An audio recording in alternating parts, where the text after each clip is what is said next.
Hello, everyone. The purpose of this video is to give an overview of the higher education leadership concentration in the PhD program in the School of Education at Colorado State University, Fort Collins. To introduce ourselves as presenters today, first, my name is Dr. Alex C. Lange. My pronouns are they, them, and I'm an assistant professor and I coordinate the higher education leadership program here at CSU. And I'll allow my co-presenter to introduce himself.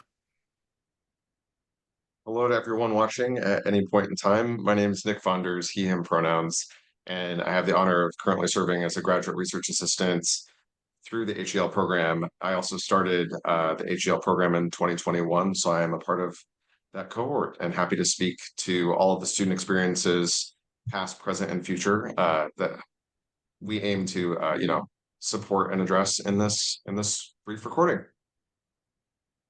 Awesome. So, we're going to go over three main topics in this video. The first is the aims and outcomes of our degree program. Second, we'll go over our sort of core faculty and their research interests, and then conclude by talking about the application process. So let's start with degree aims and outcomes.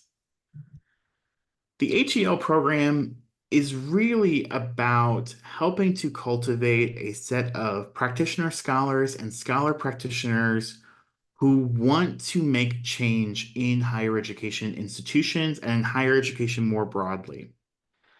Part of the choice of becoming a PhD student is that you're making an investment in yourself in this process, that you are committing to not only growing as a practitioner, but also as a scholar, as a researcher, and in some ways as a human.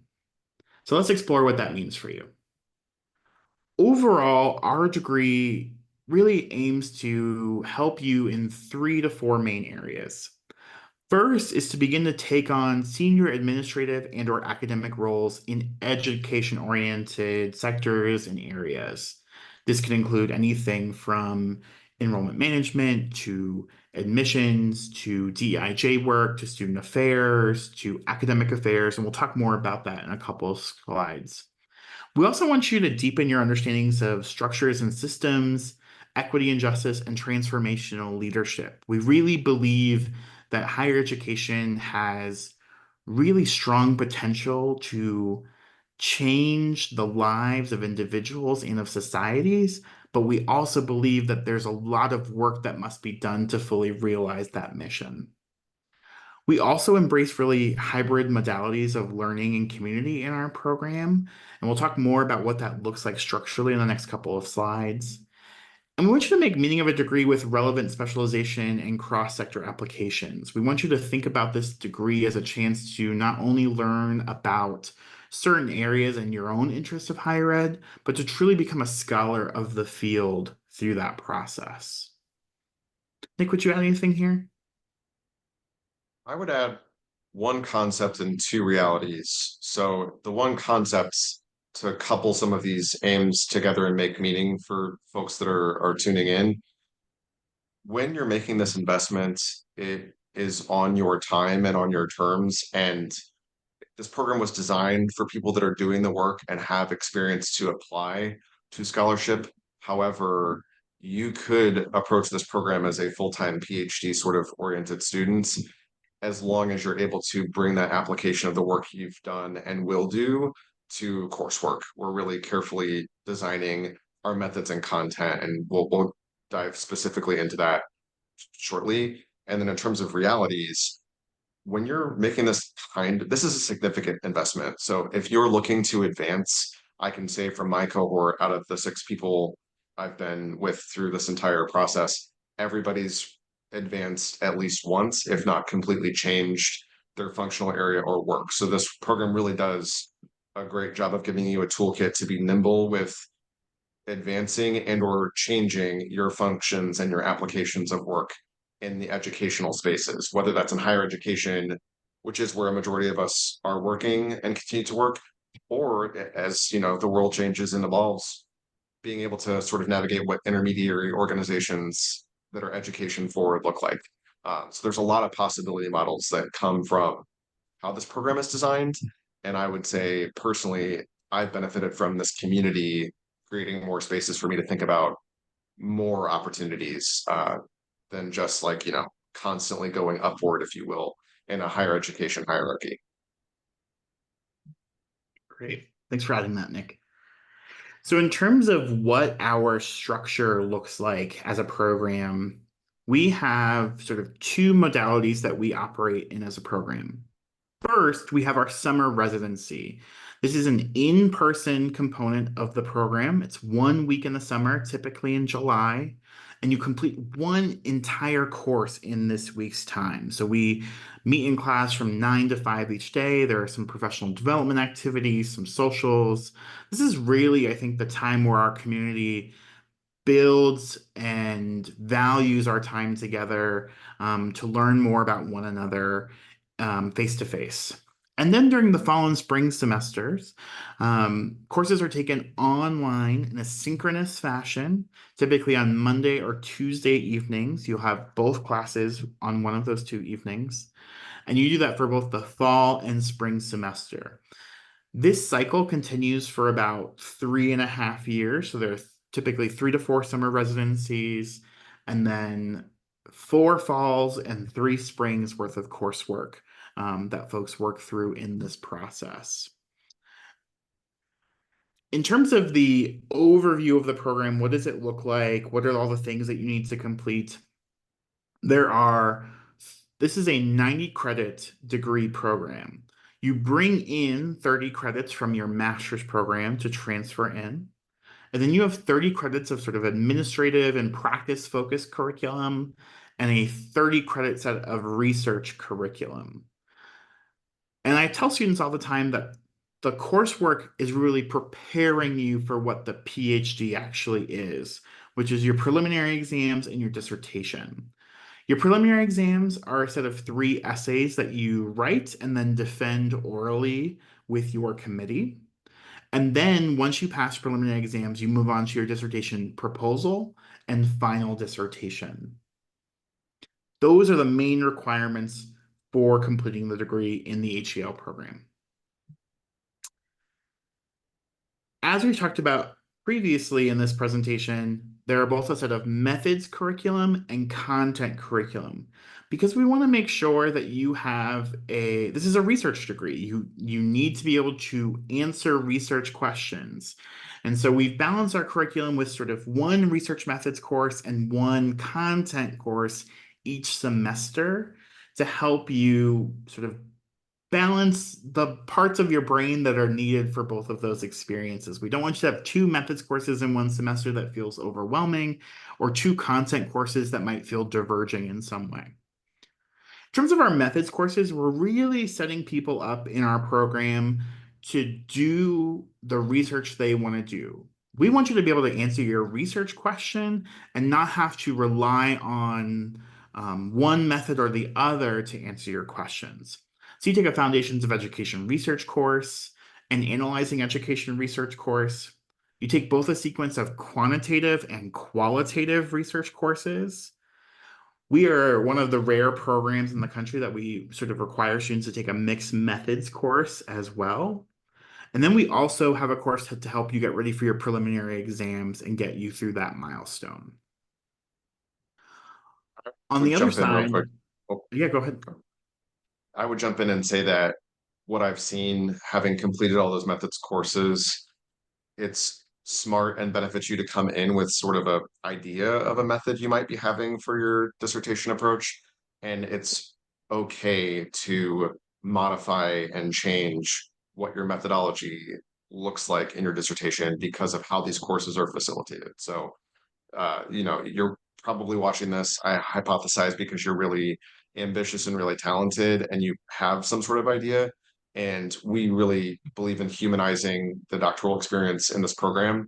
So it's okay to come in and realize, oh, mixed methods is the way that I want to evaluate, for example, queer higher education employee experiences.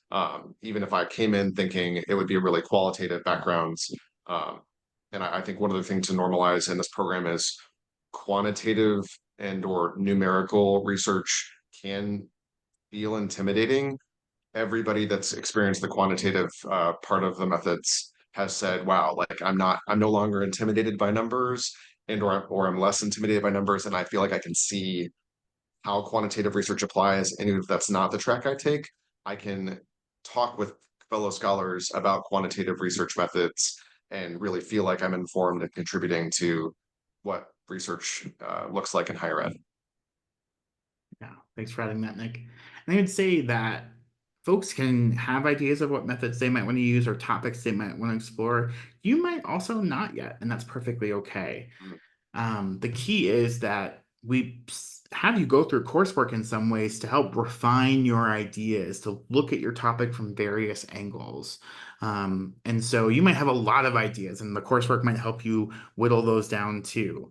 And that's where really our content courses come in, right? We want to give you a broad swath of thinking about higher education. So you have a class in leadership, finance, student development, policy, admin, how change works on campus, and the role critical theory can play as well in those processes. You also take an ethics course to think about your own professional practice as well. So this is just an example of some of the courses that you'll take if admitted to the HEL program. Now we want to talk about our students a little bit and who they are, and honestly, how awesome they are. I think we have an incredible student community that we have been able to build over the years due to the leadership of our program and our faculty, and honestly, the students helping to socialize new students to this process. So, our students, we admit students and enroll students across racial, gender, and socioeconomic identities and across functional areas. We've had folks who have gone on to work in or continue to work in academic affairs, diversity and inclusion units, student affairs and services, enrollment management. We've also had folks who've worked outside of higher education institutions in places like intermediary education organizations, like the Association for the Study of Higher Education, and other areas such as that. Nick, would you want to add anything to this slide? I think there's this slide and then a following slide, and both of them aim to make you as a viewer feel access to this program. All you need is 2 years of applied experience with a professional lens. I'm trying to think of a better word than professional. Being able to say, I've done this work, I am thinking about how this work could be more equitable and more transformative. That is the baseline for being in this program. So whether you're a dean or somebody that's been in the field for just 2 years, this program is really accessible and really it has a lot of modifications that come into play based on who you are and helping you get where you're going. So please see this slide in the next one and feel like this is a genuine invitation to anybody that has done 2 years of work in higher education to further your scholarship and your experience. Yeah, and as Nick we're saying, we have accepted folks all the way from coordinator levels to directors to deans to course instructors to vice presidents. So we try to build cohorts that are really intentional mixes of folks where people can learn from one another in deep and meaningful ways. So now I'm going to talk about our faculty and their research interests a bit. So the HEL program has three faculty from the School of Education that are sort of core instructors, but we do pull other instructors in from the School of Education as well for different classes. We first have Dr. Susana Munoz. She, her, ella pronouns. She's an associate professor in the School of Education.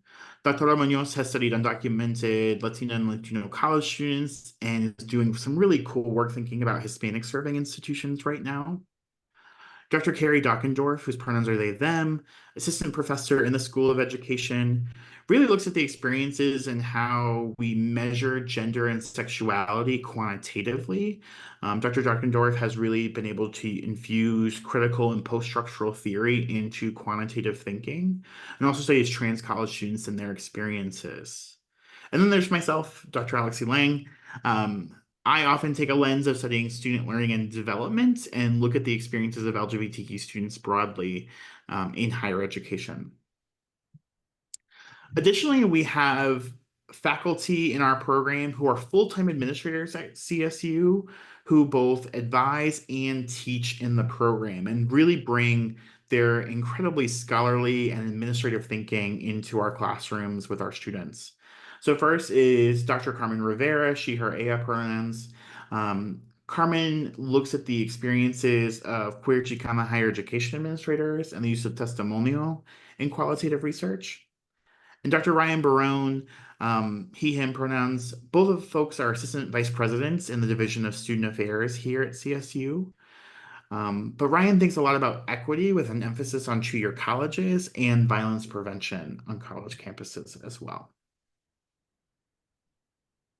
So now let's talk about the application process and what that looks like.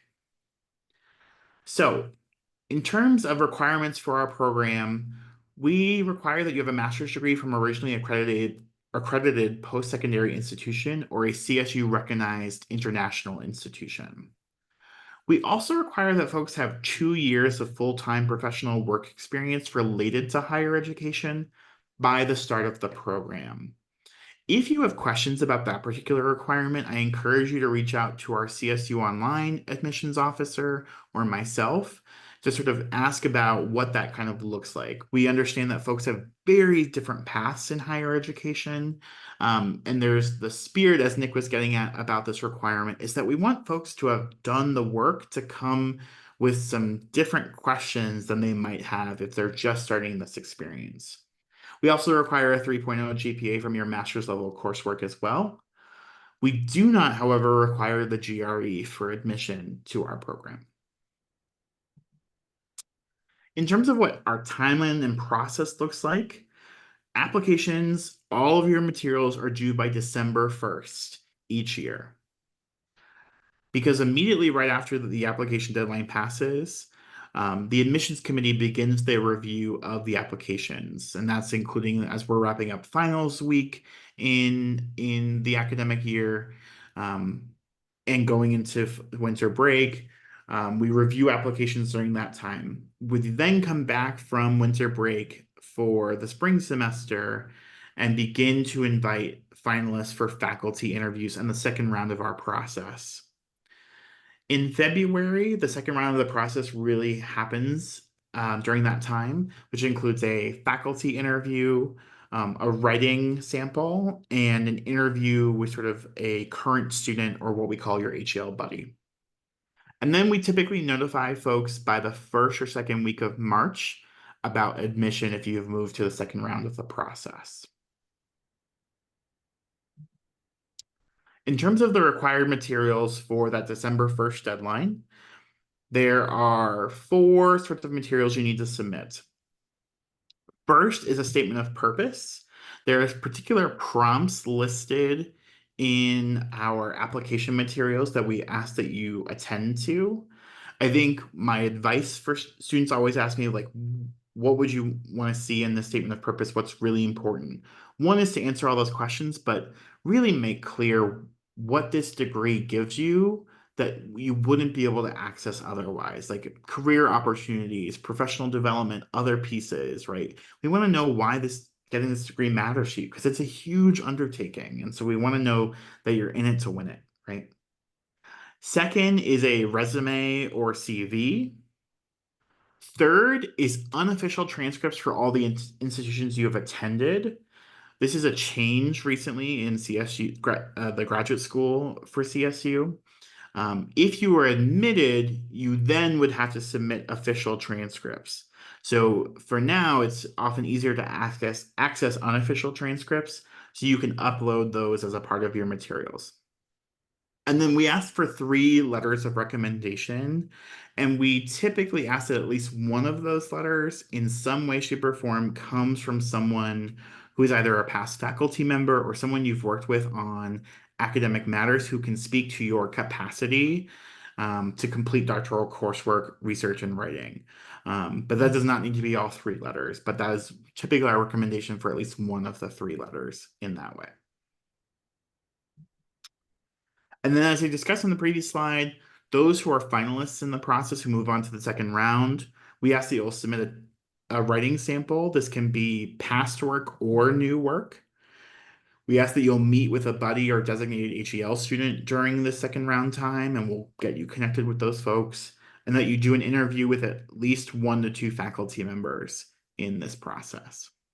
Nick, from your vantage point as a past applicant, anything you would add here that's important? One part of the application process before being a finalist, I think is helpful to say out loud is we really wanted you to see the breadth and depth of scholarship in our core faculty. I highly encourage you to read their work, not just because it's compelling and important research. Think about how you could align yourself in that in your statement of purpose with research interests for who's in this community.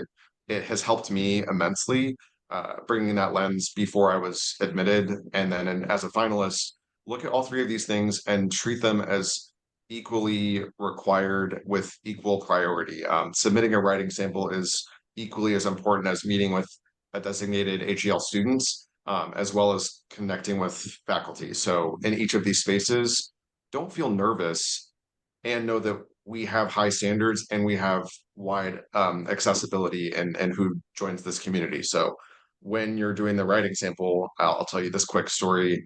I really wanted to be a pioneer in, queer higher education employee experiences. So I wrote a first iteration of a writing sample for this program. If you've been doing scholarship and if you've been doing writing and work, it's okay to submit work that you've published already. What we really want to know from that writing sample is that you have the tools and the foundations to be an effective scholar and that we can set you up for success. That's really what this process is about. We want you to feel supported and we want you to be successful. And then in terms of every other piece, both with faculty and your buddy, everybody wants to know who you are beyond what's in writing. So be as authentic and transparent as you would be with a close friend. Just always make sure to center sort of what your aims of pursuing this degree look like. So we get to know you as a human and we get to know you as a rising scholar. Yeah, thanks for adding that. So if you have questions, we're both here. You can see our emails on the screen. We're happy to answer your questions. But for now, we thank you for your time and attention, and we look forward to your application to the program.